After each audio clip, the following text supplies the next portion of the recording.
예, 여러분 반갑습니다. 자, 이제 우리 모델하고 있는데요. 프로이트에 대한 이야기 다음으로 이제 3장 심리사회 모델 보도록 하겠습니다. 심리사회 모델은 뭐 요 명칭 안에서 심리사회라는 명칭을 조금 여러분들이 잘 보시면 여기서 상당히 많은 답을 말하고 있어요. 심리적인 차원의 개입도 중요하지만 사회라는 그래가지고 사이코 소셜이라는 말을 하고 있는 거죠. 그래서 이제 이 모델에서는 한 개인의 심리적인 역동과 관련된 개입도 하지만 사회라는 것은 바로 뭐예요? 그를 둘러싼 환경, 그를 둘러싼 상황에도 관심을 갖겠다는 얘기예요. 예, 그래서 바로 이 모델에 뭐라 그럴까? 각 모델마다 슬로건 같은 게 있잖아요. 근데 이 심리사회 모델의 그때 당시 슬로건 같은 게 바로 상황 속의 인간이에요. 이 상황 속의 인간이라는 게 되게 중요한 거죠. 그래서 이 모델에서는 문제만 보는 게 아니라 맥락을 보고 상황을 보는 거고요. 이 상황이라는 말이 나중에 체계 이론 나오고 생태체계 이론 나오고 통합방법론 할 때에는 무슨 단어로 바뀌어요? 환경이란 단어로 바뀐다. 그러나 내용적으로는 같은 거죠. 한 개인을 이해할 때 그를 둘러싼 환경, 그를 둘러싼 상황 같이 봐라 그 얘기거든요. 예, 그래서 이 모델에서는 그래서 이제 우리가 개입을 할 때 직접적 개입뿐만 아니라 환경을 조정하고 조성하는 간접적 개입도 되게 중요한 개입의 축이 되는 거죠. 예, 그래서 그런 걸 좀 기억해 주시고요. 그러면 이 심리사회 모델은 크게 두 개의 절로 나눠졌어요. 이 모델의 철학과 기본 개념 볼 거고요. 또 하나는 기법을 볼 거예요. 아까 앞서서 우리가 정신분석 본 거하고 기본 구조는 같습니다.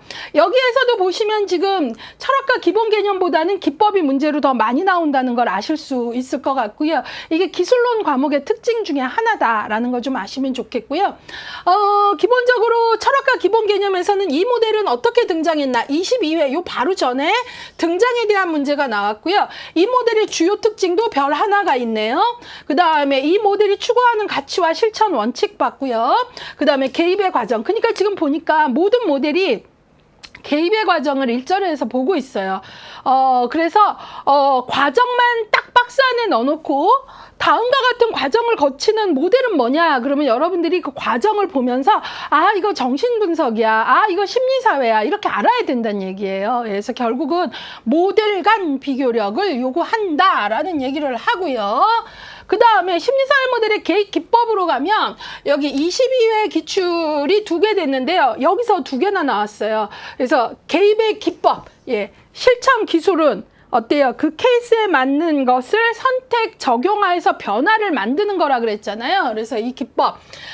심리사회 모델은 제가 뭐라 그랬어요? 심리만이 아니라 사회도 같이. 그러니까 직접적 개입. 다이렉트 서비스뿐만 아니라 그를 둘러싼 환경에 대한 환경 조성이나 해서 간접적 개입, 직간접 개입을 다 한다라는 거죠. 예, 그래서 직접적 개입하고 간접적 개입을 볼 거고 특히 직접적 개입이 기출이 정말 꾸준히 많이 돼요. 거의 기출 분석을 전체를 하다 보면 심리사회 모델은 거의 직접적 개입 기법에서 문제가 정말 많이 나왔다라고 얘기할 수 있어요. 직접적 개입 기법으로 앞글자만 따서 우리가 외우죠. 지직, 탐계, 유발 이렇게 외워요. 지지하기, 직접 영향 주기 이렇게 해서 앞글자만 따서 외웠는데요. 바로 지직, 탐계, 유발이라는 심리사회 모델의 직접적 개입 기법 하나, 둘, 셋, 넷, 다섯, 6가지 기법을 정말 제대로 하셔야 돼요. 예, 그냥 기법에 이런 것들이 있어 하면은 심리사회 모델의 직접적 개입 기법을 바르게 묶은 것은 그 문제 딱 하나밖에 못 푼다는 거예요. 근데 문제는 이미 그 수위를 넘었다는 거죠. 어떤 예시가 나오고 그 기법 중에 무슨 기법이냐, 그 다음에 기법에 대한 설명으로 맞는 것은 틀린 것은 뭐냐, 그 다음에 비슷비슷한 기법들을 놓고 정확히 변별이 됐느냐, 이런 걸 물어본다는 거죠. 별 3개입니다. 22에 기출됐고요. 그 다음에 심리사회 모델은 상황 속의 인간을 이해하기 때문에 상황이라는 환경 조성, 환경에 대한 개입도 할 수 있어야 된다라는 거죠. 그래서 22회에 심리사회 모델에서 2문제가 나왔는데 다 다 바로 계획기법 영역에서 나왔다라는 걸 잡고 가겠습니다. 자, 요런 그 특성들을 좀 보시면서 들어가셔야 됩니다. 자, 심리사회 모델의 이제 기출 경향 47쪽 좀 보도록 할까요? 이 장의 기출 포인트, 심리사회 모델에서는 지식 탐기 유발 6가지의 무슨 기법이죠? 직접적 개입. 우리가 직접적 개입이라는 것은 뭐냐면 쉽게 말해서 클라이언트와 페이스 투 페이스, 대면 접촉, 얼굴과 얼굴을 보면서 클라이언트와 작업하는 거거든요.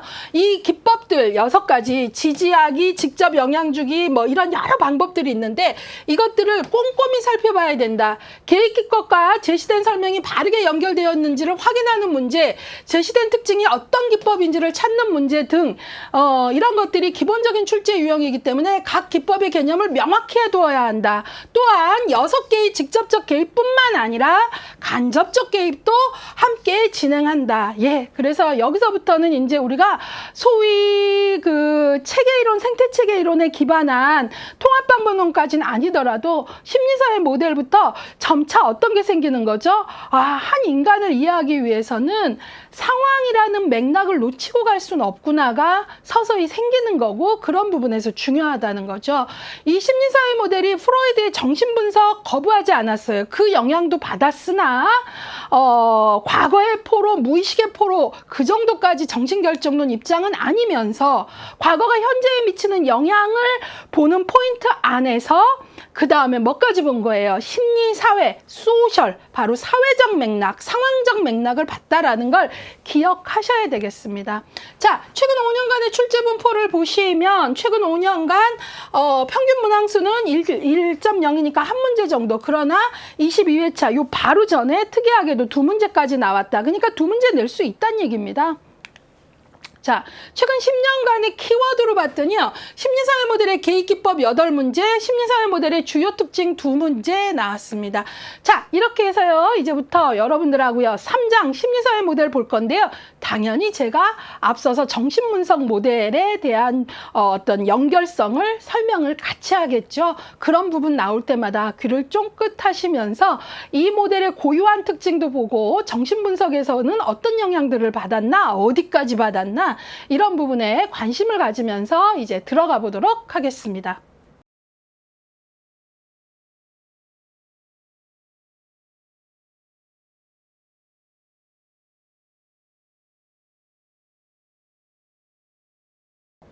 예, 여러분 이제 3장 심리사회 모델 들어오셨는데요. 자, 심리사회 모델을 하기 전에도 우리가 이건 알고 가야 돼. 지금 현재 위치를 알아야 되는 거죠.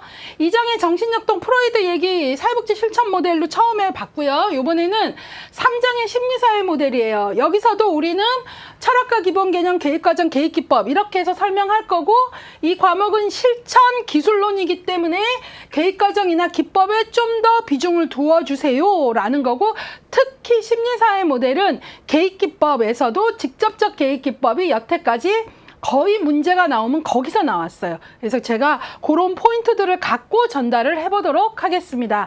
자, 그러면 48쪽의 심리사회 모델의 1절, 심리사회 모델의 철학과 기본 개념 했는데요. 이 부분은 초창기엔 좀 많이 나오다가 1절은 조금 안 나오다가 최근에 다시 20회, 요 바로 전 22회 이렇게 조금 나오고 있거든요. 그래서 이런 흐름을 조금 알고 가셔야 되고요. 초창기에 조금 많이 나올 때 거의 문제가 나온 거는요. 어디서 나왔냐? 2절의 계획기법에서 많이 나왔다라는 거. 그리고 앞으로도 그 부분이 많이 나올 수 있어요. 그런 것들 좀 염두하면서 보도록 하겠습니다. 자, 48쪽에 보시면 심리사회 모델의 등장이라는 게 좀 나오죠. 예, 거기 제가 요 얘기를 좀 할게요. 예, 심리사회 모델은 사이코 플러스 사회니까 프로이트는 사이코섹슈얼이라면 이거는 사이코소셜이죠.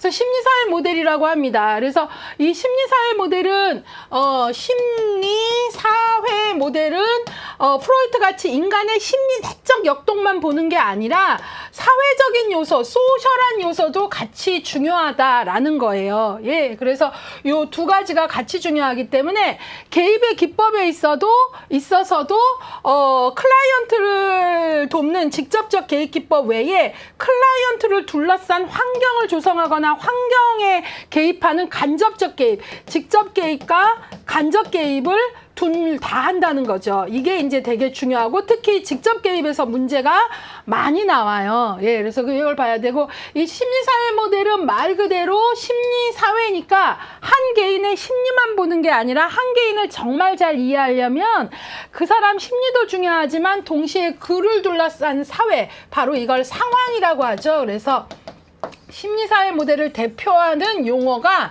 person in situation, 상황 속의 인간. 이게 나중에 생태체계 모델이 이제 에서는 뭐 환경 속의 인간 이런 말을 하는데 심리사회 모델에서는 바로 상황 속의 인간이라는 말을 그 뭐라 그러나 좀 슬로건 같이 쓰고 있다라는 거죠. 그래서 이 모델이 좀 성격을 조금 얘기하면서 가고 싶어요. 심리사회 모델의 등장이 22회. 그동안 여기는 거의 다 기법에서 나왔는데 등장이 22회 때 문제로 좀 나왔다는 얘기를 좀 하면서 자, 그 얘기를 좀 하고요. 등장 배경을 좀 더 자세히 보면 심리사회 모델은 교재 48쪽 보시면 특정 이론에만 근거해서 발달한 모델이 아니라 사회복지 실천 활동이 체계를 갖추어가는 과정에 직간접으로 영향을 미친 여러 요소들이 절충되어 만들어졌다. 그래서 심리사회 모델은 절충주의 모델이라는 것을 꼭 기억을 하셔야 되겠습니다. 앞서서 1장에서 우리가 지식의 구성 수준에서 이론이 모델로 만들어질 때 정신분석 이론이 정신분석 모델로도 나오고 하지만 어떤 모델들은 여러 이론의 영향을 받았어요 라고 했잖아요. 바로 이 심리사회 모델이 여러 이론들로부터 영향을 받은 절충주의 모델의 대표입니다. 이해 가셨죠? 예, 그 얘기를 좀 할 거고요. 심리사회 모델은 정신분석, 자아심리학 등등의 이제 지식을 도입하면서 메리 리치몬드에 의해서 연구하고 발전이 됐어요. 메리 리치몬드를 심리사회 모델의 기원이라, 심리사회 모델의 3인방이라고 얘기하는데요. 대표적인 세 명인데요. 메리 리치몬드가 심리사회 모델의 기원이라고 하고요. 그 다음에 이제 아까 얘기했던 심리사회 모델의 슬로건 같은 상황 속의 인간이라는 언급을 바로 고든 해밀턴이라는 사람이 했습니다. 48쪽에 잠깐 보면 아예 표로 나오죠. 그 다음에 플로렌스 홀리스라는 사람이 심리사회 모델의 개입, 직접 개입, 간접 개입 이런 모델이라고 하는 것은 개입 기법의 정교화가 잘 만들어질수록 모델다운 거거든요. 바로 그런 부분에는 플로렌스 홀리스가 기여를 해서 심리사회 모델의 3인방 하면은 메리 리치몬드, 그 다음에 플로렌스 홀리스, 그 다음에 고든 해밀턴, 이 세 사람을 우리가 3인방이라고 얘기합니다. 그래서 이 셋을 좀 기억을 해주시는 걸 부탁을 드립니다. 자, 그러면 그 얘기도 했고요. 그러면 교재를 좀 보시면 그 잠깐 옆에 메리 리치몬드가 기원이며 그랬죠. 그리고 심리사회 이론을 언급하면서 고든 해밀턴이 상황 속의 인간이라는 개념을 설명했고 1960년대 플로렌스 홀리스가 심리사회 모델을 이제 체계화했다. 그러니까 방법적 정교화를 해낸 거죠. 예, 그 얘기를 하고요. 그 밑에 심리사회 모델의 이론적 기반을 보시면 심리사회 모델의 이론적 기반이 된 건 아까 절충주의 모델이라고 했으니까 여러 이론으로부터 얘가 그 영향을 받았다. 지식의 구성체계에서 어떻게 했어요? 패러다임이 바뀌면 관점이 달라지고 그 관점에 맞는 이론이 나오고 모델이 나온다 했는데 모델은 어때요? 하나의 이론에 하나의 모델이 나오기도 하지만 어떤 모델은 여러 이론으로부터 영향을 받는다 그랬고 여러 이론으로부터 영향을 받는 절충주의 모델의 대표작이 심리사회 모델이다. 그렇다면 심리사회 모델에 영향을 준 이론들은 뭐가 있느냐? 정신분석 이론, 대상관계 이론, 체계 이론과 생태체계 관점, 자아심리 이론, 역할 이론, 실천을 통해서 획득된 지식 이런 것들이에요. 그래서 우리 교재에 그것들이 다 설명이 나와 있어요. 이론의 핵심이 뭔지. 근데 일단은 저는 수험 강의라 여러분들이 이거를 외우셔야 돼요. 예전에 문제로 좀 나왔었고요. 심리사회 모델이 절충주의 모델인데 여기 이론적 기반으로 영향을 미친 이론들을 묶어라 한다면 외워야 되는데 이거를 조금 쉽게 외우기 위해서 저는 어떻게 외웠냐면 이런 그러니까 하나 이거 뭐 에피소드 암기라 그러거든요. 그러니까 엉뚱한 나만의 에피소드를 하나 만드는 거죠. 그래서 저는 가상의 인물로 정대라는 학생을 만들었어요. 정대가 체대생이 되더니 체대생 체육대학교 학생이 되더니 자기 스스로 역도도 들고 의자도 들어, 좀 웃기죠? 의자도 들어 실로 놀랍더라. 그래서 좀 엉뚱하기는 한데 이제 제가 암기를 위해서 만든 건데 그냥 정대라는 인물을 하나 만들고 이 친구가 체육대학교 학생이 되더니 좀 게으르고 했는데 자기 스스로 역도도 들고 의자도 들고 그래서 좀 실로 놀랍더라 이런 웃긴 얘기를 만든 거예요. 그게 뭐냐면 왜 여기 정대 정신분석 이론 대상관계 이론 정신분석 대상관계 그 다음에 체대생이 되더니 체계이론, 생태체계이론, 그 다음에 자아심리학, 자기 스스로, 그 다음에 역할이론, 역도도 들고 의사소통이론, 의자도 들어 실천을 통해 획득된 이론, 그래서 실로 놀랍더라 이렇게 해갖고 진짜 웃기죠. 근데 이런 거 에피소드 암기라 그래서 암기법에 또 이런 것도 나와요. 그러니까 이 에피소드를 기억을 하면 이걸 하나하나 그냥 외우면 잊어버리는데 정대가 체대생이 되더니 자기 스스로 의자도 들고 역도도 들어서 실로 놀랍더라. 이렇게 그냥 하나의 이야기로 우리는 스토리가 있을 때 기억을 훨씬 잘하거든요. 이렇게 하면은 이제 시험 문제에 심리사회 모델에 영향을 미친 이론인 것만 묶어라 할 때 확실히 묶어지죠. 흔들리질 않는 거죠. 그래서 그런 걸 좀 보셔야 되고요. 이게 팁이 도움이 되면 쓰시길 바라고요. 그 다음에 여기서 이제 또 하나 중요한 건요. 시험 문제가 그렇다면 그것만 나오겠습니까? 그렇지 않죠. 여기서 이제 좀 더 진화되면 박스 안에 다음의 내용은 심리사회 모델에 영향을 준 이론 중 무슨 이론이냐 라고 물어볼 수 있겠죠. 그러니까 우리는 이 이론들이 대강 뭔지는 알아야 되는 거죠. 정신분석 이론은 이미 우리가 알고 있어서 일일이 읽지 않겠습니다. 그래서 정신분석 이론은 여러분들이 읽으시면 될 것 같고요. 정신분석 이론은 맨 끝에 문장 48쪽에 케이스워크, 개별사회복지 실천에 많이 영향을 미쳤고 그런 정도 좀 아시면 되겠고요. 49쪽으로 가면 정신분석은 당연히 문제의 원인과 과거 경험의 무의식의 과거를 중요시했다. 또 정신분석은 결정론적 관점이다. 무의식이 내재화된다. 통찰력을 갖도록 돕는다. 이런 것들은 키워드만 읽으면 되지 제가 문장 전체로 안 읽어도 될 것 같아요. 요 바로 전강에서 따끈따끈하게 정신분석 얘기를 많이 했기 때문에요. 자, 이번에는 대상관계 이론입니다. 대상관계 이론 좀 볼게요. 대상관계 이론은 프로이트의 정신분석 이후에 등장한 정신역동 이론 중 하나로 클라인, 위니콧 등에 의해 발전되었다. 그래서 이제 현대 정신분석이다라는 얘기도 하는데요. 이 대표학자를 아는 것도 중요하죠. 위니콧 같은 경우는 여러분들이 아동 상담이나 아동 복지 공부할 때 왜 good enough mother, 충분히 좋은 엄마, 충분히 좋은 부모라는 개념으로 아주 유명한 학자입니다. 근데 여기에서는 이제 대상관계 이론의 말뜻을 알아야 되는데요. 대상관계는 그러니까 인행사에서 애착이론에서 제가 대상관계 이론이 나왔는데 그때 좀 생각해 보세요. 애착이 너무나 중요하다 하면서 제가 뭐라 그랬죠? 태어나서 0세에서 2세의 주 양육자와의 관계의 질이 그래서 앤스워드의 그 실험을 보면 안정애착이 있고 불안정애착이 있었고 불안정 애착 안에 회피적 애착, 양가적 애착 막 이런 거 있었잖아요. 그러면서 제가 어떤 설명을 했죠? 태어나서 주 양육자와의 관계의 질이 거기서만 끝나는 게 아니라 평생의 대인관계에 영향을 미친다가 바로 대상관계 이론이다.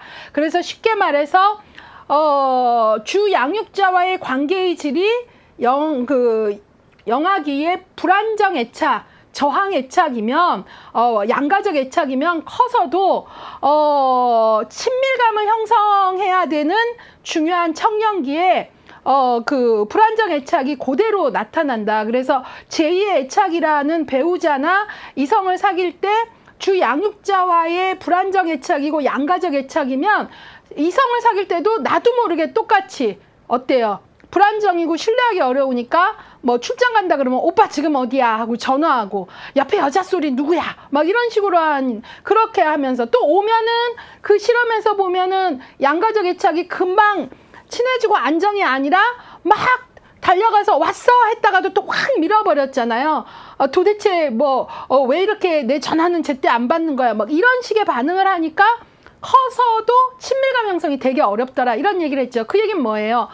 주 양육자와의 관계의 질이 커서 성인이 돼서도 그 동일한 패턴을 반복하더라. 이런 것들이 바로 대상관계 이론이거든요. 그래서 대상관계 이론에서는 초기 주 양육자와의 관계가 평생의 대인관계에 영향을 미친다라는 이론입니다. 그래서 거기 보시면 그 문장을 좀 읽어볼게요. 인간은 양육자, 주로 어머니와의 관계에서 경험했던 이미지나 기대에 따라 현재의 대인관계를 형성한다. 성인이 돼서도 과거의 경험에 의해 형성된 기대에 따라 현재의 대인관계를 맺으며 과거의 경험은 내 내부에 나도 모르게 이거 다 무의식입니다. 내부의 대상으로서 자신과 대상 간의 관계에 대한 하나의 이미지, 정신적 이미지로 남아서 성인이 돼서도 관계에 영향을 미친다. 그래서 이 대상관계 이론은 프로이트의 정신분석을 고전적 정신분석학이라고 할 때 프로이트는 리비도를 강조하고 해서 인간은 욕망에 의해 살아가는 존재라고 봤다면 대상관계 이론에서는 인간은 욕망에 의해 살아가는 존재이기보다는 대상과의 관계에 의해 살아가는 존재다. 왜? 주 양육자와의 관계가 평생의 대인관계에 영향을 미치기 때문에 이게 바로 대상관계 이론이고 얘가 바로 심리사회 모델에 영향을 줬다는 거예요. 그 정도. 그러니까 여기서 꼭 외워야 되는 건 주 양육자와의 관계의 질은 평생의 대인관계에 영향을 미친다. 이게 딱 나오면 대상관계인지 알아차리셔야 되죠. 그 다음에 체계이론과 생태체계 이론은 제가 인행사에서 너무나 자세히 설명했죠. 예, 그래서 개인과 환경체계는 서로 영향을 주고받는다. 이런 부분들이고요. 자아심리학 누가 생각나십니까? 바로 인행사에서 에릭슨이었죠. 에릭슨은 바로 그 자아심리 이론인데요. 그거에 영향을 받은 겁니다. 예, 그래서 여기서는 말 그대로 에릭슨은 심리사회라는 말을 쓸 때 에릭슨은 어떤 얘기를 했어요? 사회적 요소 되게 중요하다 그랬잖아요. 그러면서 자아의 자율적 구조를 강조했고 그래서 에릭슨의 이론을 우리가 심리사회라고도 하지만 또 하나 아주 중요했던 게 자아심리학인데요. 에릭슨의 이론에 영향을 받은 것. 그래서 자아심리학이 들어가고요. 그 다음에 이제 기타로 들어가는 게 역할이론. 예, 그래서 이 역할이론은 뭐냐면 우리가 사회적 기능화를 강조하잖아요. 예, 결국 우리가 클라이언트를 돕는 건 사회적 기능화가 되도록 역기능에서 기능으로 되도록 이거랑 그 다음에 의사소통, 쌍방적 소통의 중요성 그 다음에 이제 또 하나는 실천을 통해서 현장으로부터 얻은 지식 이거예요. 예, 그래서 이제 여기에 시험 문제는 이런 식으로 나올 수 있습니다. 22회도 관련 기출이 됐는데요. 이런 거죠. 심리사회 모델에 영향을 미친 이론만 바르게 묶어라. 심리사회 모델에 영향을 미친 이론인 것은 아닌 것은 또 다음이 설명하는 내용은 심리사회 이론에 영향을 미친 이론 중 어떤 이론인가 이런 것들이 나올 수 있다라는 거죠. 그 정도 보겠습니다. 자, 이번에는요. 50쪽으로 가시면서 심리사회 모델의 주요 특징을 좀 보도록 하겠습니다. 이 부분은 이제 시험에서 조금 인용이 조금 제법 되는 문장이라 제가 문장 그대로 50쪽에서 51쪽을 가져왔어요. 교재하고 다른 내용 아니니까 같이 가시면 되겠습니다. 심리사회 모델의 특징입니다. 특징. 인간을 심리적인 측면과 사회적인 측면 그리고 양자의 상호작용에 의한 결과를 동시에 고려하면서 이해한다. 그러니까 심리사회 모델은 상황 속의 인간을 강조하죠. 상황 속의 인간 그리고 이 상황 속의 인간이라는 말을 쓴 거는 아까 영향을 미친 이론들 중에 생태체계 이론이나 이런 것들하고도 관계되죠. 거기서는 환경 속의 인간 person in environment PIE를 쓰는데요. 그래서 여기선 한 사람을 돕는다는 건 이 사람만 도와서 되는 게 아니라 이 사람과 상황 예, 둘 다가 중요하고 이 둘이 양자가 건강하게 상호작용하도록 돕는 게 중요하다 이거죠. person in environment 상황 속의 인간이라는 개념이 이 모델에서 아주 중요하다. 인간의 문제에 대해 포괄적 전체적 시각으로 이해하고 접근한다. 정신역동 이론의 영향을 받았지만, 자, 심리사회 이론은 정신역동 모델의 영향을 받았지만 그것만 받은 건 아니고요. 정신역동 모델의 영향을 받았지만 그 모두를 받은 건 아니에요. 예, 그래서 받았지만 생물학적, 심리사회적, 환경적 영향과 체계의 상호작용에 관심을 갖는다. 정신역동에서는 프로이트의 정신분석은 인간에 대한 관점이 폐쇄적 관점이기 때문에 환경이나 사회적 요소 따위를 얘기하지 않았는데, 그래서 받았지만 이런 얘기도 한다라는 거죠. 이해가시죠? 그 다음에 사회복지사와 클라이언트의 관계 형성을 중요시하며 관계 형성을 위한 수용, 자기결정, 존중 등을 강조한다라고 했어요. 관계 형성 중요시합니다. 예. 그 다음에 여기에 이 단어들은 그냥 좋은 말 갖다 쓴 게 아니라요. 수용, 자기결정, 존중 이런 거 이때 당시 메리 리치몬드 당시에는 되게 중요한 거예요. 왜냐하면 COS의 가장 대표적인 행정가가 메리 리치몬드였는데, COS는 초창기에는 가치 있는 빈민과 가치 없는 빈민을 나누었고 클라이언트에 대해서 심판적이고 교정적 태도였기 때문에 있는 그대로의 한 존재를 받아들인다는 게 처음부터 그랬던 게 아니에요. 그래서 심리사회 모델들이 만들어지고 그러면서 이것들이 발전을 한 거예요. 그러면서 있는 그대로 as it is, 그 존재 그 자체, 굿, 배드 나누지 말고 받아들여라. 이게 수용이거든요. 그러니까 지금은 우리가 클라이언트와의 관계에서 수용이란 단어가 너무나 당연하지만 이때 당시는 정말 중요한 변화였다는 거죠. 클라이언트 자신의 사고, 감정, 행동에 대해서 이해하고 고찰할 수 있도록 도와주면서 문제 해결 능력을 향상시켜라. 예, 이제부터 중요한 단어가, 우리 사회복지사가 클라이언트를 돕는다는 건 문제 해결 능력을 증진하도록 돕는 거야 라는 말이 드디어 나옵니다. 그래서 또 수용, 개별화, 자기결정, 그 다음에 클라이언트의 현재 상황에서 출발해라가 이 심리사회 모델의 실천 원칙이다라는 거, 요 정도는 꼭 아셔야 됩니다. 여기 제가 모델들을 설명하면서 그 모델의 특징 부분을 다 화면으로 좀 문장 전체를 가져왔어요. 그 이유는 뭐냐면 이 특징 부분들이 시험에서 오지선다형 선택지 지문으로 많이 나옵니다. 그런 것 때문이니까 조금 같이 공부하시기로 한 요 시간만큼은 저 강사랑 나랑 지금 한 공간에 있다 이런 마음으로 좀 하시면 좋을 것 같아요. 예. 자, 그래서 그걸 좀 보시고요. 그 다음에는 이제 우리가 어떤 내용들을 좀 볼 거냐면 현재 상황에서 출발까지 봤고요. 예. 심리사회 모델의 주요 특징에서 이제 심리사회 모델과 관련해 갖고요. 여러분들이 거기 여러 가지가 있는데 수용 강조한다 했고요. 또 심리사회 모델은 문제에 대한 차별성과 개별화 강조하고 클라이언트 스스로 문제 해결 능력을 키울 수 있도록 도와라. 뭐 이런 얘기들을 쭉 했어요. 한 걸음 더를 조금 보실게요. 51쪽에 보시면 상황 속의 인간이라는 부분이 좀 나오잖아요. 그쵸? 예, 그 부분을 조금 보도록 할게요. 고든 해밀턴이 상황 속의 인간이라는 말을 썼다 그랬잖아요. 그러니까 고든 해밀턴이 사용한 개념으로 인간을 이해하기 위해서는 인간의 심리 내적인 특성만을 고려할 것이 아니라, 그것만 고려할 것이 아니라 개인의 심리적 특성 외에도 환경 또는 상황까지 고려해야 한다는 것이다 라는 거예요. 거기 줄그시고요. 이게 상황 속의 인간이라는 말이 person in situation이 심리사회 모델의 거의 슬로건 같은 거예요. 맨 끝에 문장 볼게요. 상황 속의 인간에서는 인간을 과거의 경험이나 무의식 등에 의해 결정되는 고정된 인간이 아니라 끊임없이 발전하고 변화 가능성을 가진 존재로 본다.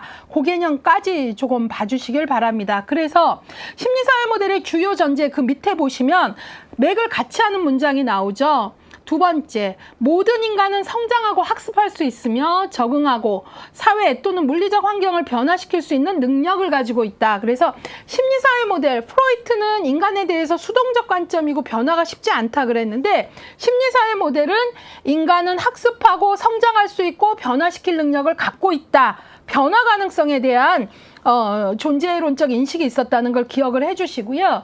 그 심리사회 모델의 주요 전제에서 여러분들이 꼭 읽으셔야 되는 게 점 하나, 둘, 셋, 네 번째입니다. 그게 시험에서 좀 인용이 돼요. 무슨 얘기냐? 심리사회 모델은 아까 어떤 원칙들이 있었죠? 수용, 개별화, 자기결정이 있었는데요. 지금 요 문장이 개별화하고도 관계가 아주 깊은데요. 읽어볼게요.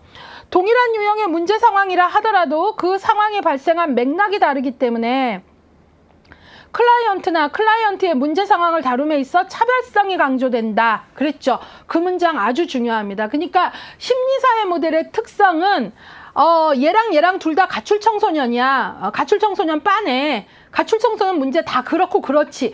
이러시면 안 된다는 거예요. 심리사회 모델에서는 그러니까 동일한 유형의 문제 상황, 가출 청소년, 노숙인, 무슨 조선세대 이렇게 한다 하더라도 그 상황이 발생한 뭐가 다르기 때문에 맥락이 다르다. 맥락이 다르다라는 것은 아까 어떤 말이에요? 상황이 다르다라는 거예요. 그래서 그렇기 때문에 클라이언트나 클라이언트의 문제 상황을 다룸에 있어서 획일적으로 다루지 말고 개별화하고 뭐 해야 된다? 차별성이 강조된다. 여기서 이 차별성은 뭐예요?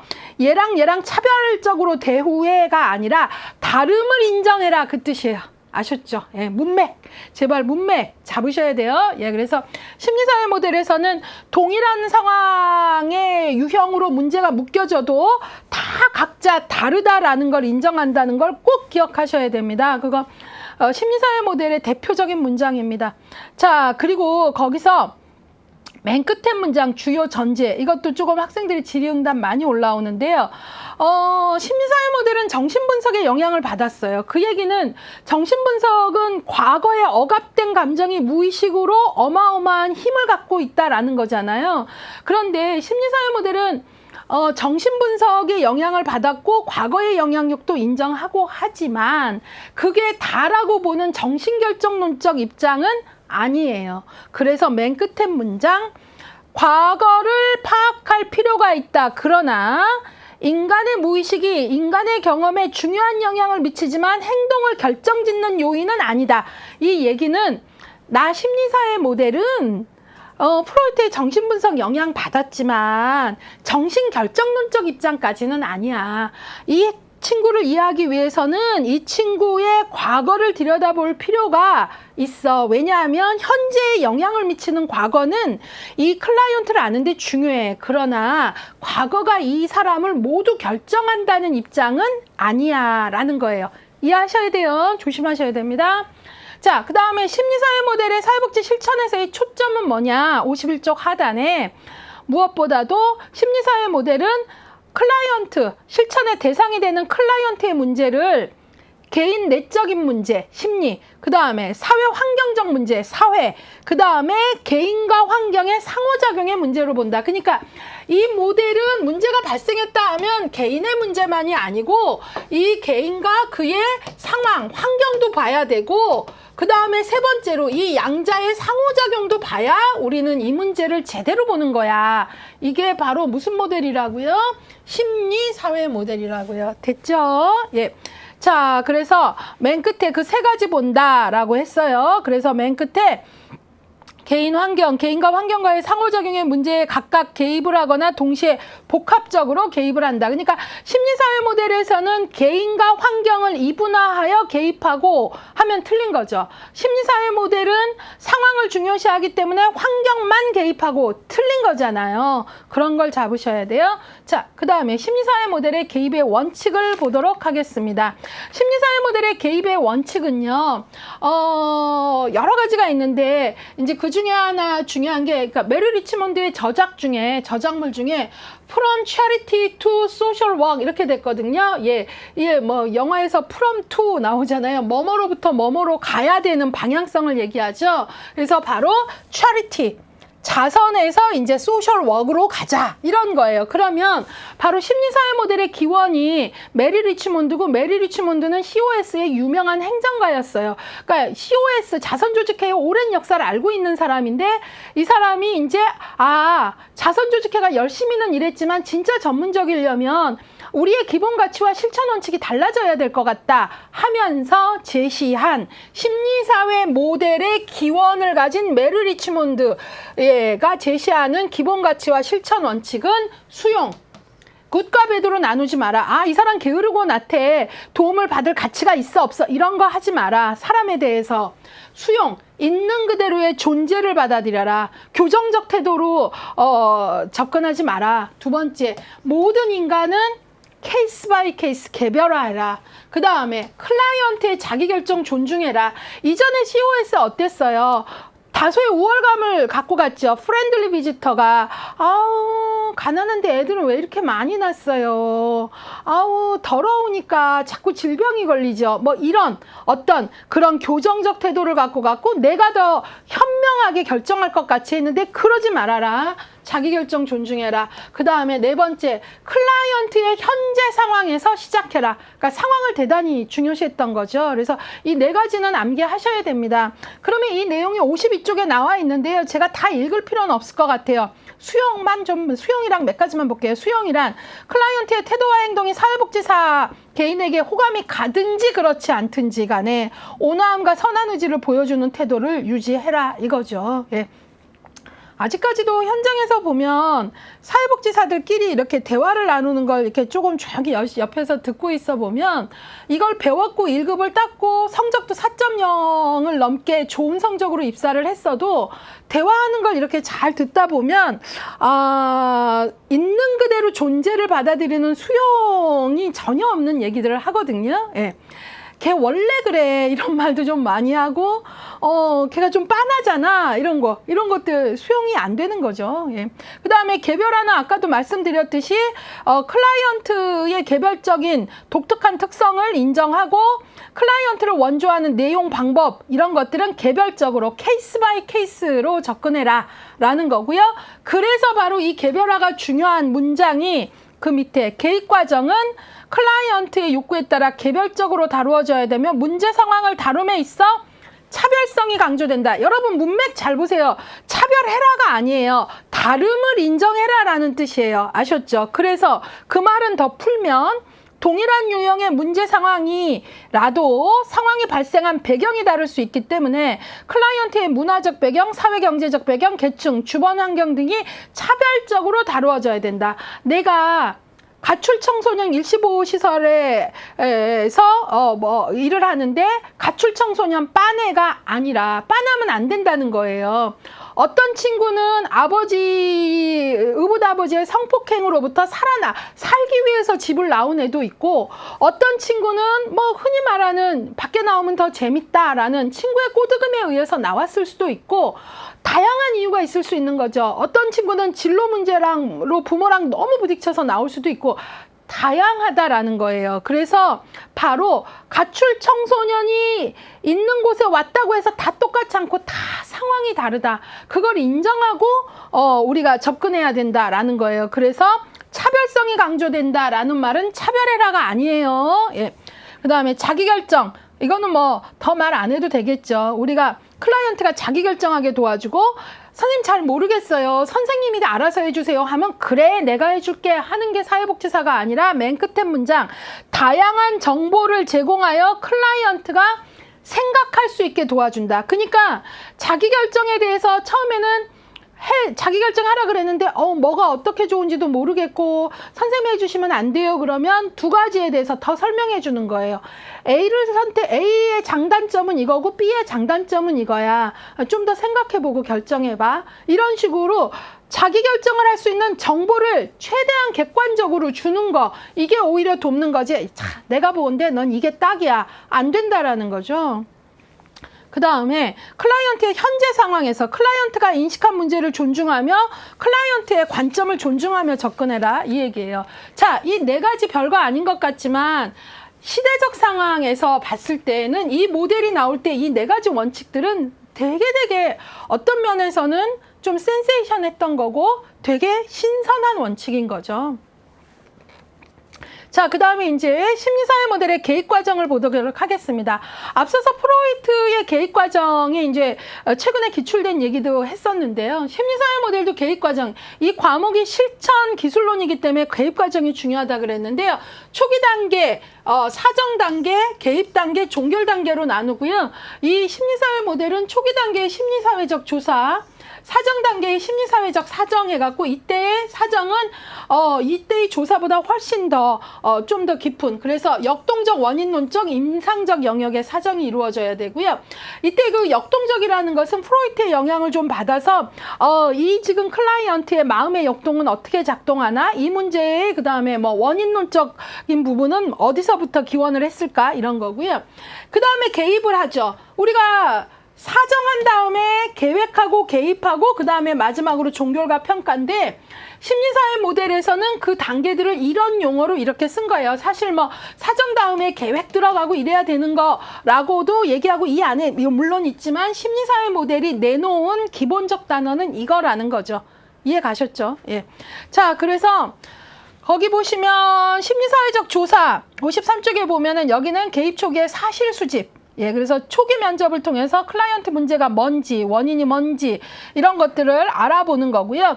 이때 이제 특히 문제와 관련된 클라이언트의 초기 발달 과정과 원가족에 대한 정보 아는 거, 그 다음에 클라이언트와 클라이언트의 상황에 대한 사실을 관찰하고 조사한다 그랬어요.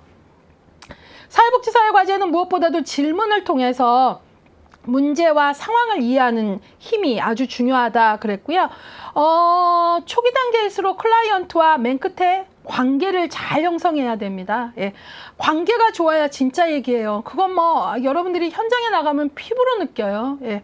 그 다음에 사정 단계는 심리사회적 사정입니다. 사정 과정을 통해서 사회복지사는 개인을 둘러싼 환경을 통합적 전체 틀 속에서 여러 체계들이 어떻게 상호작용하고 문제를 발생했는지 알아내야 된다. 그러니까 이 사정은 되게 좀 전문적이어야 되죠.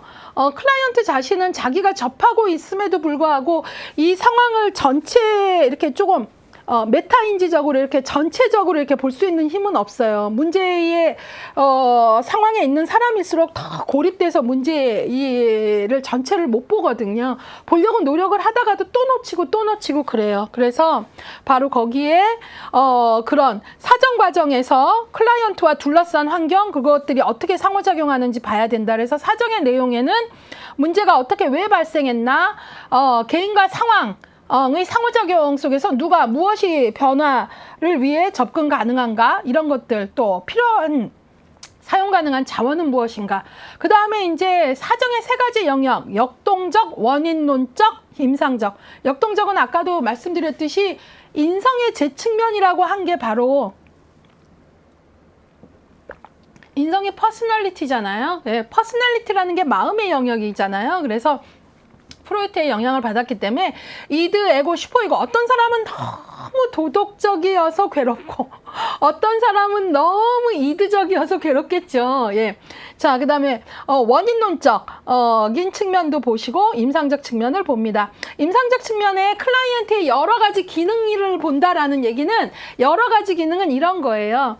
이 친구의 인지적 측면은 어떤가, 이 내담자의 신체적 측면은 어떤가, 이 내담자의 사회적 관계는 어떤가, 이 내담자의 직업적 저기는 어떤가, 이런 것들을 보는 걸 말하고요. 그 다음에 이제 개입을 하는 거죠. 개입에서는 말 그대로 클라이언트가 과거에 겪었던 경험들이 현재 클라이언트에게 어떻게 영향을 미치나. 여기서도 주의하셔야 되죠. 제가 뭐라 그랬어요?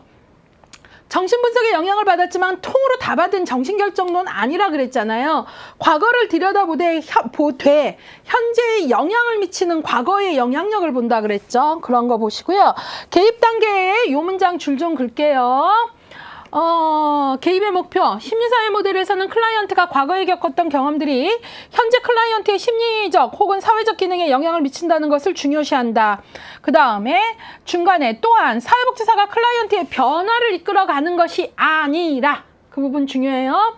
클라이언트 스스로가 자신과 환경을 변화시키려고 노력하는 과정에 지원하는 것을 목표로 한다. 예, 그러니까 사회복지사가 개입을 할 때 어떤 자세여야 될지 나와 있는 거죠. 클라이언트 스스로 문제 해결 능력을 향상시킬 수 있도록, 자기 결정을 사용할 수 있도록 이렇게 도우란 얘기예요. 그래서 그거 좀 보셔야 되고요. 그 다음에 개입의 방법에서는 심리사회 모델이니까 개인만 노, 환경만 노.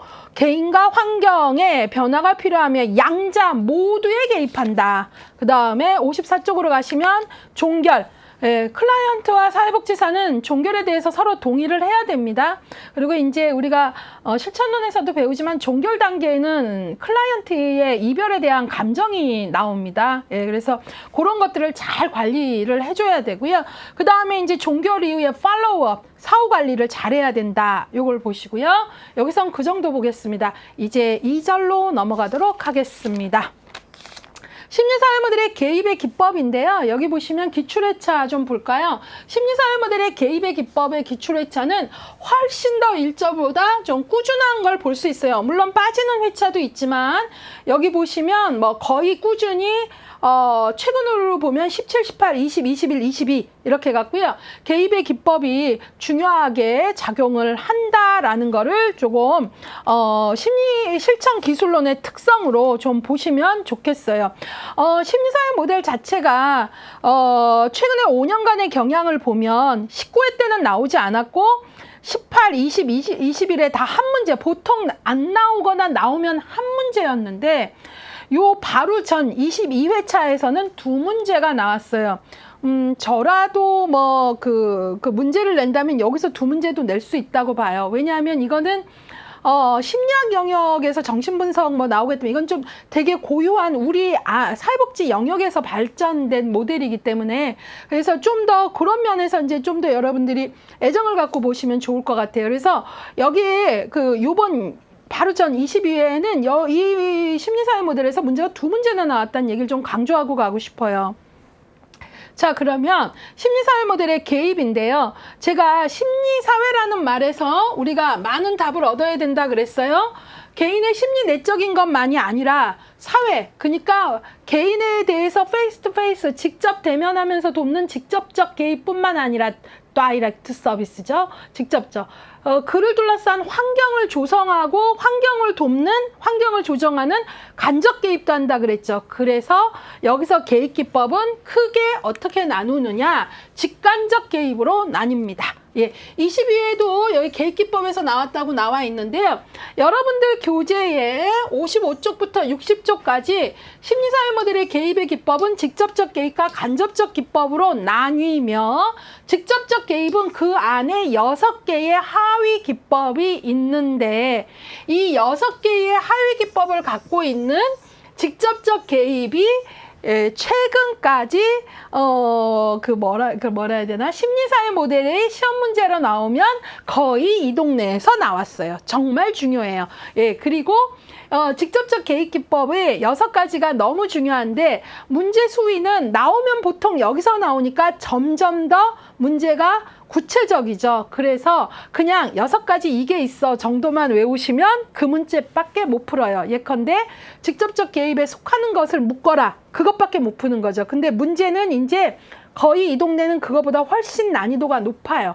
예, 그래서 바로 이 기법이 정말 어떻게 쓰이는지 알아야 풀어요. 근데 그 전에 직접적 개입 기법의 6가지가 뭔지를 아는 건 기본 중에 기본이죠. 그래서 지지하기, 직접 영향 주기, 탐색 기술 환기, 개인 환경에 대한 반성적 고찰, 유형 역동성 고찰, 발달적 고찰이고요.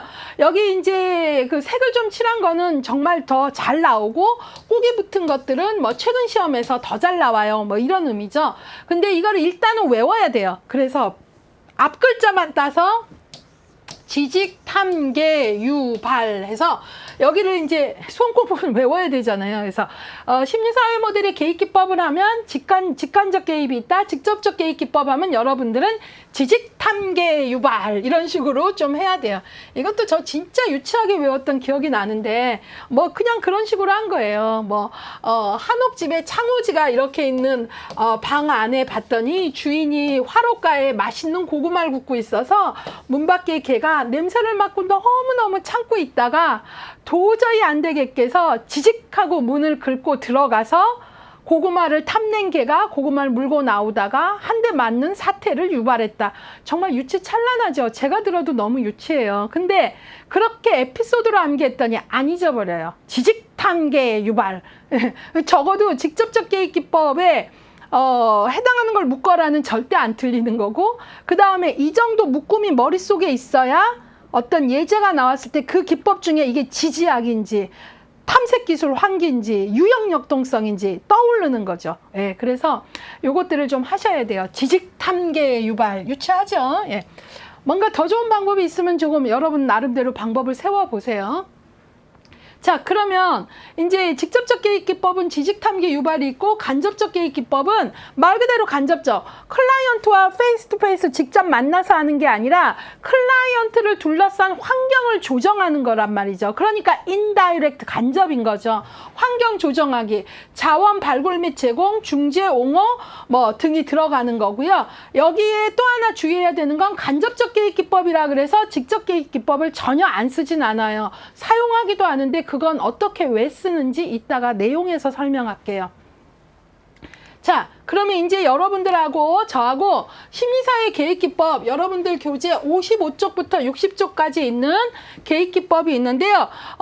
우리 교재가 너무너무 자세히 잘 설명해 줬어요. 근데 저는 이 부분을 이렇게 표로 좀 만들었어요. 내용이 많을수록 이렇게 좀 표가 도움이 되는 것 같고, 한 손에 그 내용들이 좀 확 잡혀야 돼요. 여러 쪽수에 흩어진 것들이 이렇게 딱 잡혀서 흔들리지 않아야 돼서 이렇게 표를 좀 갖고 왔고, 여기 별표가 있네요. 빨간색 PDF 파일 넣어드렸어요. 그 뜻이죠. 자, 어떻게 해요? 직접적 개입과 간접적 개입으로 나뉜다. 뭐? 심리사회 모델의 개입은 직접적 개입 안에는 지지하기, 직접 영향 주기, 탐색 기술 환기, 개인 환경에 대한 반성적 고찰, 유형 역동성 고찰, 발달적 고찰이 있다. 됐죠? 그 다음에 이제 우리 교재를 보시면 이때 개입의 역할, 사회복지사의 역할은 뭐가 초점이 되어야 되냐? 그 다음에 목표는 무엇이냐? 그 다음에 각각의, 얘는 지금 직접적 개입의 6가지이지만 또 지지하기라는 거 안에는 하위 기법이 이렇게 또 각각의 하위 기법들이 있는 거죠. 이해 가셨어요? 그러면 이제 이 표를 통해서 나올 수 있는 문제들을 예측해 볼 수 있는 거예요. 들어보세요. 심리사회 모델의 직접적 개입만 바르게 묶인 것은 하면 이거죠.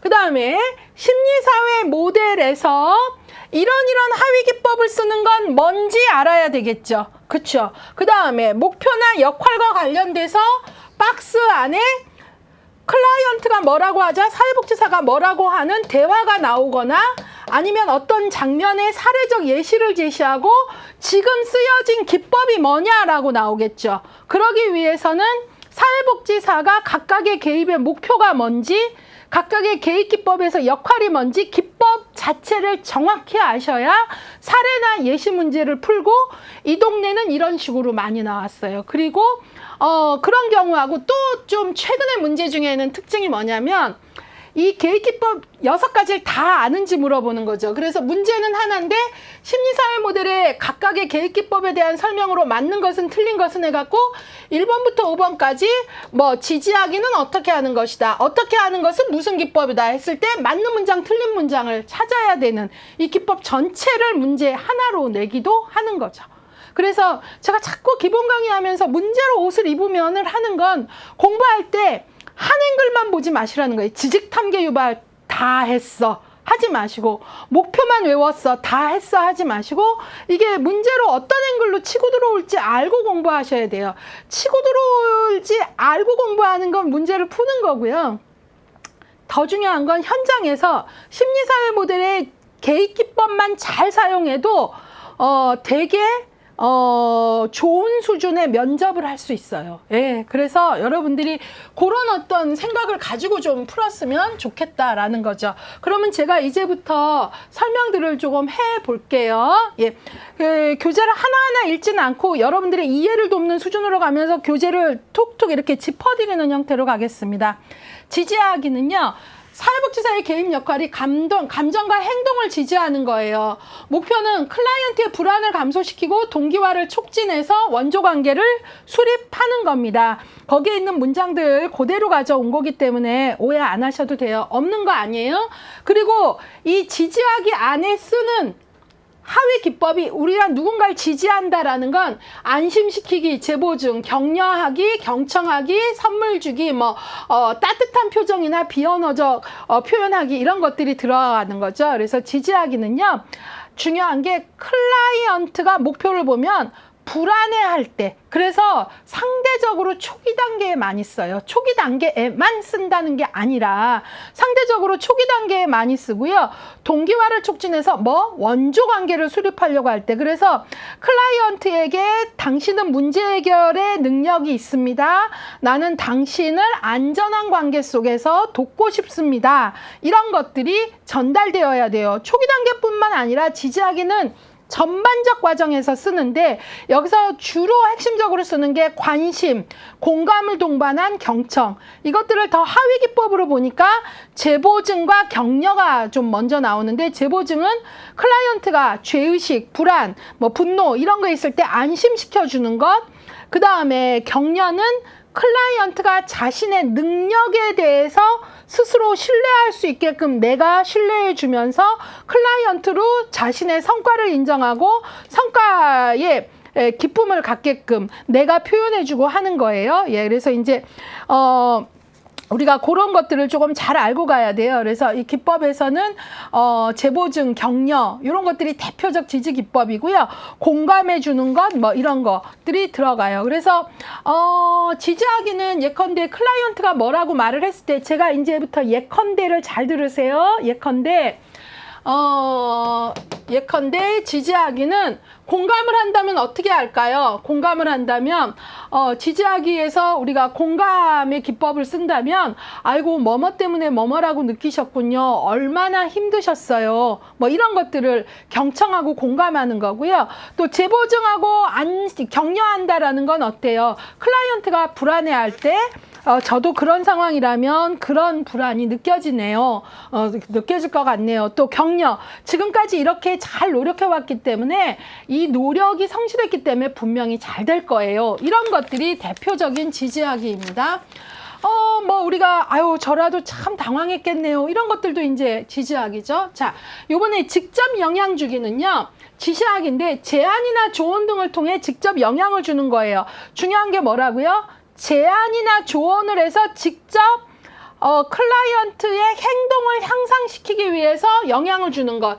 조언, 지시를 함으로써 행동을 향상시킨다 그랬어요.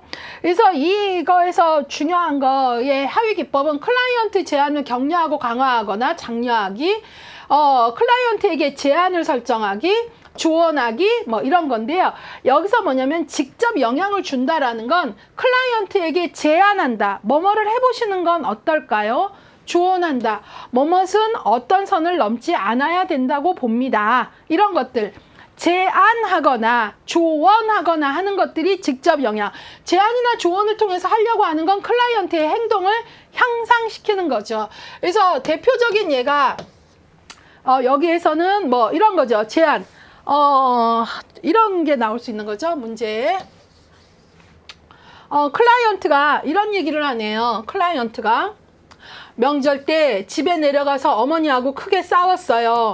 벌써 한 달이나 됐는데 아직도 제가 아무 연락을 못하고 있어서 참 괴로워요. 라고 말을 했어요. 그럴 때 전화도 못했어요. 라고 할 때 사회복지사가 참 괴로우시겠네요 하면 지지하고 공감하는 거죠. 예, 저라도 참 힘들 것 같아요. 그 다음에 그러면 전화하기가 어렵다고 하시는데 편지를 한번 써보는 건 어떨까요? 라는 건 뭐죠? 제안을 해온 거죠. 뭐뭐를 해보는 건 어떨까요? 제안하기예요. 예, 그러니까 제안을 했으니까 직접 영향을 준 거죠. 행동의 변화를 일으키는 거죠. 또 조언하기도 들어갈 수 있죠. 어떤 엄마가 딸을 사랑한다 그러면서 과도하게 개입을 할 때 뭐뭇은 뭐뭐의 선을 넘지 않아야 된다고 봅니다 하면 조언을 하고 있는 거죠. 직접적인 그런 제안, 조언들을 직접 영향 주기라고 합니다. 자, 여러분 제가 예제 드는 거를 자꾸 귀에 익히셔야 됩니다. 이쪽은 다 예제 위주로 시험이 나올 수 있어요. 구어체로. 현장 중심의 기법이니까요. 그 다음에 탐색 기술 환기 보겠습니다. 이 부분 조금 어려워하는데요. 잘 들어보세요. 사실을 말하고 감정을 탐색하며 환기할 수 있게 한다 그랬어요. 클라이언트에게 사실과 관련된 감정을 표출하게 하여 긴장을 완화하며, 여기에 쓰이는 하위 기법으로는 초점 잡아주기, 부문화하기, 화제 전환하기 등이 있다 그랬는데요. 탐색 기술 환기는 클라이언트로 하여금 사실 및 사실과 관련된 감정을 이해하고 표출하게 해서 클라이언트 안에 오래된 억압된 긴장을 완화하도록 한다라는 거예요. 여기서 핵심은 클라이언트가 자신을 표현하도록 하는 거예요. 그래서 여기서 탐색 기술 환기라고 할 때 이 기술은 스킬이나 테크닉이 아니라 기술, 말하다, 표현하다 할 때 디스크립션 뭐 이런 표현 있죠. 제가 영어를 하려고 하는 게 아니라 기술하다, 묘사하다 할 때 그거예요. 말하다라는 의미예요. 예, 그래서 사실을 말하고 라는 거죠. 그리고 자신이 사실을 말하면서 감정을 탐색해서 억압된 감정을 혼자만 갖고 있는 게 아니라 안전한 관계 속에서 말하고 기술하고 표현을 하니 자기의 감정을 객관적으로 볼 수 있는 힘이 생기는 거죠. 우리가 억압된 감정이 가득 있으면 이게 다 구겨져 있어서 내 감정을 못 봐요. 못 보고 자꾸자꾸 왜곡돼요. 근데 이거를 안전한 관계 속에서 이것들을 말을 하면요, 병풍같이 내 안의 감정들이 쫙 펼쳐지면서 나를 객관적으로 탐색하는 힘이 생겨요. 그러다 보면 오랫동안 꽉 눌렸던 구겨진 마음을 안전한 신뢰로운 관계에서 말하면서 감정의 벤틸라이제이션, 쏟아짐, 그러니까 이걸 환기라 그러거든요. 환기가 되면서 뭐가 일어나냐면 정화가 일어나죠. 왜 우리가 꽉 억압된 감정을 표현하면서 믿고 말할 때 확 울음이 나오면서 울음이 터지면서 이렇게 말을 다 하고 나면 그 믿을 수 있는 관계에서 그렇게 하고 나면 뭔가 문제가 해결된 건 아닌데 이제 좀 후련해요. 내가 내 얘기를 하다 보니 내 문제가 좀 보이네요. 뭐 이런 따위죠. 그래서 탐색 기술 환기, 자신이 어떤 팩트와 관련돼서 팩트만 얘기하는 게 아니라 그 팩트와 관련된 감정을 표현해서 긴장을 완화한다라는 것은 감정의 정화, 억압된 감정을 표출해서 그게 바로 환기거든요. 쏟아내서 뭐를 한다? 감정의 정화를 갖는다. 이때 사회복지사의 기법은 얘기가 초점을 있게 나가게 초점화해주고, 너무 큰 얘기면 A1, A2로 좀 부문화해주고, 한 얘기를 계속 할 땐 다음 얘기로 좀 넘어가게 해주고, 이런 것들이에요. 그래서 이 탐색기술 환기에선 중요한 게 이 세 가지가 좀 연속적 과정으로 일어나야 되지, 탐색만, 기술만, 환기만 이렇게 되는 아닌 거죠. 그래서 탐색기술 환기 예컨대 미영이가 이럴 수 있는 거죠. 아버지에게 따귀를 맞고 집을 나가서 3일 만에 돌아왔어요 라고 얘기하는 건 뭐만 말하는 거죠? 사실만 말하는 거죠. 근데 사실 미영이가 진짜 하고 싶은 말은 따귀를 맞고 집을 나갔을 때의 내 감정, 억울했던 감정, 또 집을 나가서 3일 동안 그 무서움, 뭐 이런 것들, 아무도 알아주지 않은 그 미해결된 감정을 얘기하고 싶은 거지, 따귀 맞고 3일 만에 왔다는 팩트를 얘기하고 싶은 것만은 아니라는 거죠. 그럴 때 그걸 얘기할 수 있게 안전한 관계를 형성하고, 그 얘기를 제대로 하게 하면 어때요? 처음에는 아버지에게 따귀를 맞고 집을 나가서 3일 만에 돌아왔어요 할 때 여러분들이 심리사회 모델을 제대로 배웠으면 아, 그러셨구나, 따귀를 맞고 3일 만에 오셨구나가 아니라 이 사람이 진짜 하고 싶은 얘기가 뭔지 알아야 되는 거죠. 그래서 미영 씨 좀 힘들겠지만 아버지에게 얼굴을 맞고 집을 나가서 3일 만에 왔다 그랬는데 그 3일 동안 미영 씨의 감정이 어땠는지 좀 얘기해 주시겠어요? 이렇게요.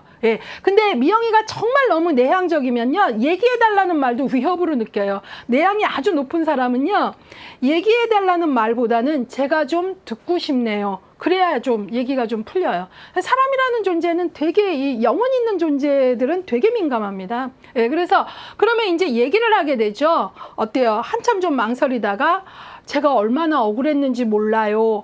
얼마나 무서웠는지 몰라요. 뭐 이런 얘기들을 하겠죠. 예, 그러면서 자신이 감정을 말하면서 자신을 탐색을 하게 되죠. 아버지와의 관계. 그러면서 오래된 억압된 감정이 쏟아져 내면서 눈물을 흘리기도 하면서 카타르시스, 감정의 정화가 일어나는 것. 이런 것들을 탐색 기술 환기라고 해요. 좀 어렵지만 요 정도 더 하면 시간이. 자, 그 다음에 개인 환경에 대한 반성적 고찰.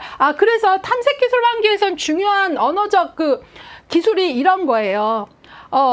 그 사람이 안전한 관계에서 사실만 말하는 게 아니라 자신의 감정을 얘기할 수 있게끔 해야 돼요. 묘사할 수 있게끔. 그러기 위해서는 제가 아까 했던 것 같이 그때의 감정을 좀 더 듣고 싶네요. 이런 게 중요한 구어체적 기법이에요. 또는 이런 것도 중요한 거죠. 예컨대 클라이언트가 말과 행동이 일치하지 않아요. 그러니까 예컨대 말을 하는데 됐어요. 이제는 그 일로 그렇게 괴롭지 않아요. 됐어요 하는데 눈물이 괜찮아요 하는데 눈이 글썽글썽 괜찮다고 하는데 눈물이 퀭한 거예요. 그럴 때 괜찮다고 했으니까 됐구나가 아니라 그럴 때 바로 이 사람이 자기의 감정을 얘기하도록 해야 돼요.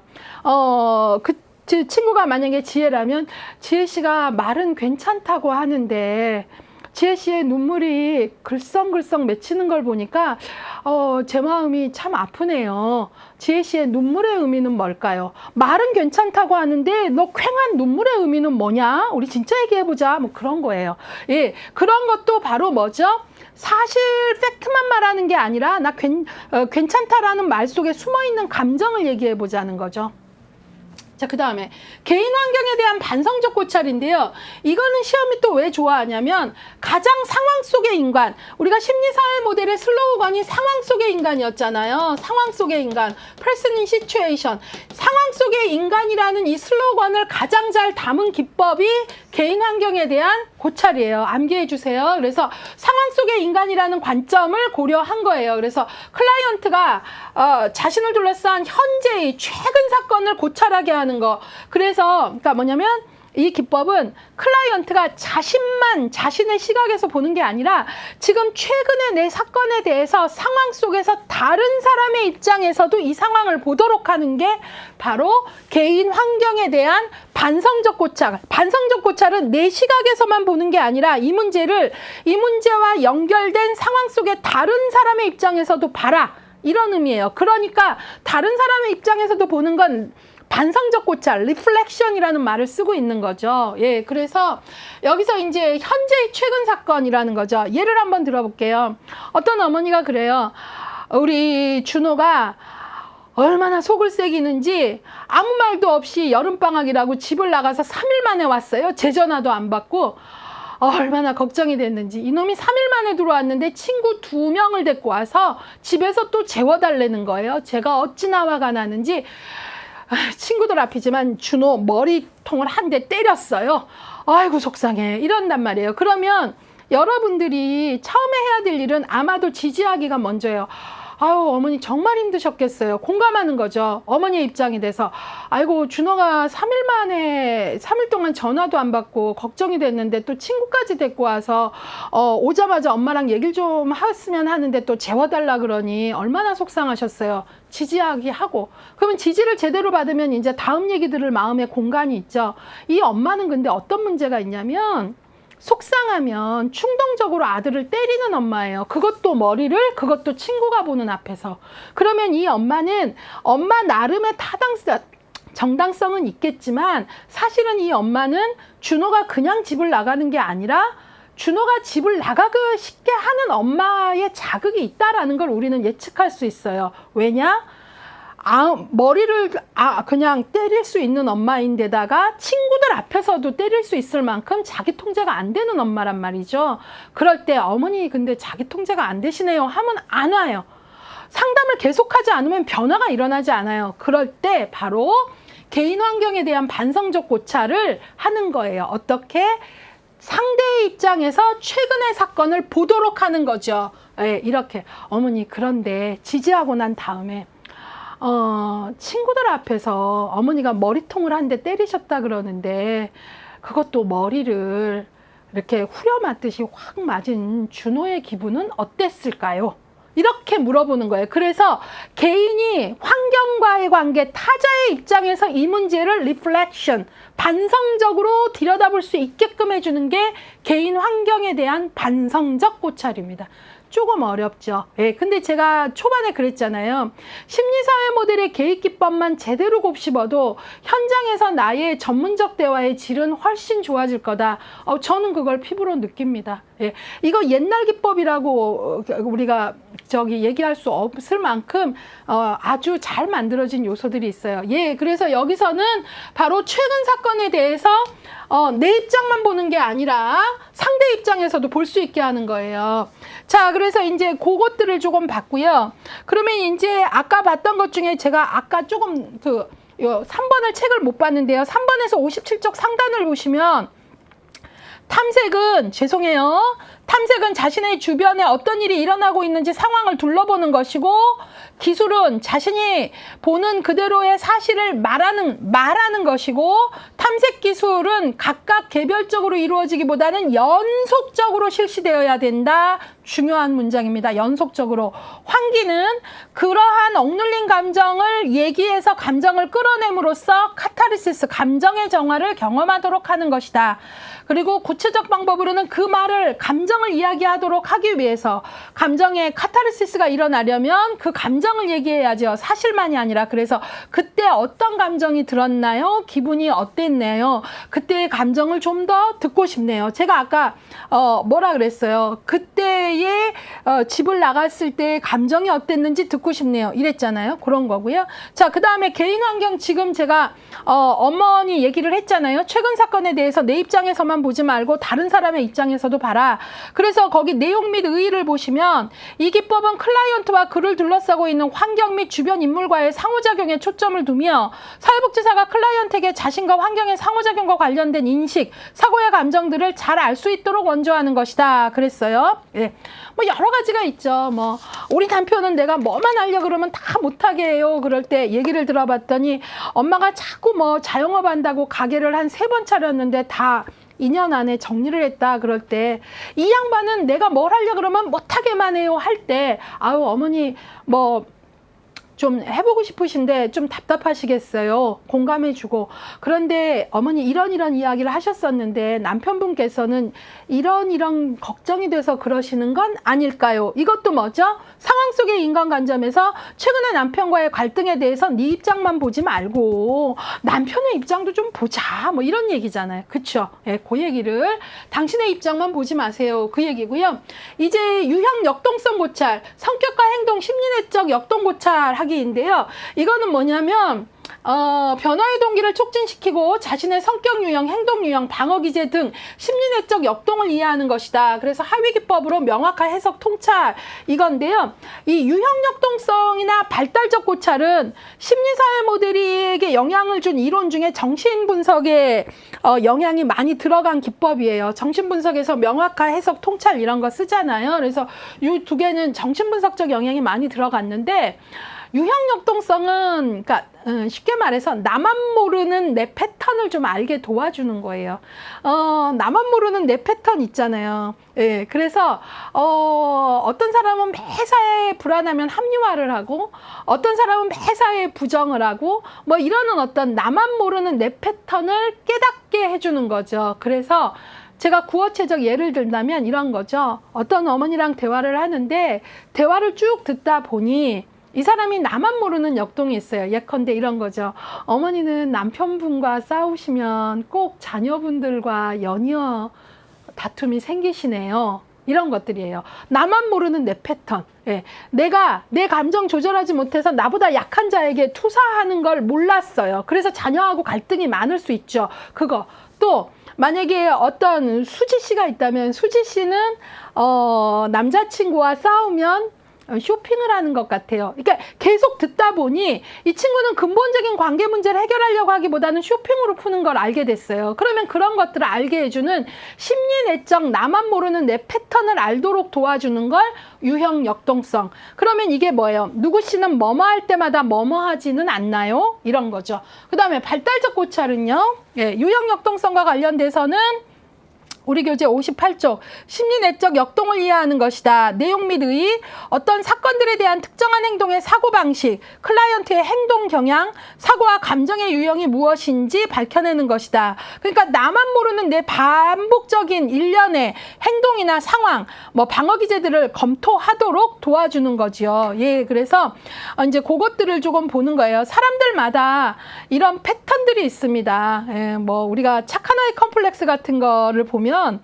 그 착한 아이 컴플렉스가 있는 사람들은 착하게 참다 도저히 참을 수 없을 때 폭발을 해요. 그러면 사람들이 참고 또 참을 때는 처음엔 착하다 하다가 그게 당연해지죠. 쟤는 원래 그래. 쟤는 그래서 그런 애인 줄 알다가 정말 내 딴에는 기승전결이 있는 거예요. 내가 얼마나 참았는 줄 알아? 해서 폭발을 한 건데 계속 그렇게 하면 상대는 폭발을 할 때 이래요. 어머, 너 그런 아이였어? 몰랐어. 이렇게 되거든요. 그러면 이제 더 억울한 거죠. 그리고 폭발한 게 또 민망하고 창피해서 그 다음에 어떻게 되죠? 더 착함으로 날 증명하려고 해요. 그러면서 악순환적 패턴을 겪게 되는 거죠. 자기 주장은 안 되는 거고. 참고 참다가 폭발하고 나서는 또 자기가 미안도 하지만 사람들한테 너 그런 애였어 소리 때문에 자괴감이 커지면서 그 다음에는 또 더 착해지려고 더 하다가 이것들이 반복이 되는 거예요. 그래서 이제 우리가 이런 자기 패턴을 아는 게 중요하고 그것들을 내가 금방 인식 못할 때 상담자의 도움을 좀 받으라는 얘기인 거죠. 그래서 그런 패턴을 알게끔 그래서 그런 것들을 이제 깨닫게 해주는 거고요. 그 다음에 이제 마지막 발달적 고찰은 과거 경험이 현재 미치는 영향. 이게 바로 제가 말씀드렸던 심리사회 모델이 프로이트의 영향은 받았지만 과거의 정신결정론적인 건 아니지만 현재의 영향을 미치는 거는 알아보자라는 거죠. 그래서 아까 개인 환경에 대한 반성적 고찰은 상황 속의 인간에서 현재의 최근 사건이라면 발달적 고찰은 과거에 대한 거예요. 과거가 현재에 미치는 영향. 과거가. 그래서 유년기의 문제와 현재 상황의 인과관계를 자각하도록 한다라는 거예요. 그래서 대표적인 표현이 이런 거죠. 유년기의 문제가 현재 미치는 영향. 예컨대 제가 어느 아버지를 상담했는데 이 아버지가 상사와의 관계에서 어떤 고통을 얘기할 때 그동안 여러 과거에 대한 이야기들을 했는데 지금 상사 K씨와의 갈등은 예전에 얘기하셨던 유년기의 아버지와의 갈등과 어떤 관계가 있을까요? 그때 아버지와의 관계에서 미해결 감정이 이 상사가 마치 아버지인 것 같이 나도 모르게 전이 돼서 나타날 수 있는 그런 인과성이 있을 수 있거든요. 그래서 바로 지금 이 관계의 문제는 유년기에 그 사건, 그 인물과 어떤 관계가 있을까요? 그 다음에 혹은 전에도 이러이러한 감정을 느끼신 적이 있나요? 전에도. 이런 것들이 바로 발달적 고찰의 대표적 문장입니다. 자, 그래서 거기 발달적 고찰을 보시면 과거 경험이 현재 기능에 미치는 영향을 본다 그랬고요. 유년기의 문제와 현재 행동의 인과관계를 자각하게 한다. 59쪽으로 가면 거기에 그런 얘기를 했지요. 생애 초기의 경험은 맨 끝에 문장 내용 및 의의. 생애 초기의 경험 및 대상과의 관계와 현재의 관련성을 설명한다는 점은 정신분석 이론과 대상관계 이론을 많이 받은 부분이다 라는 거죠. 그것도 얼마든지 문제 낼 수 있어요.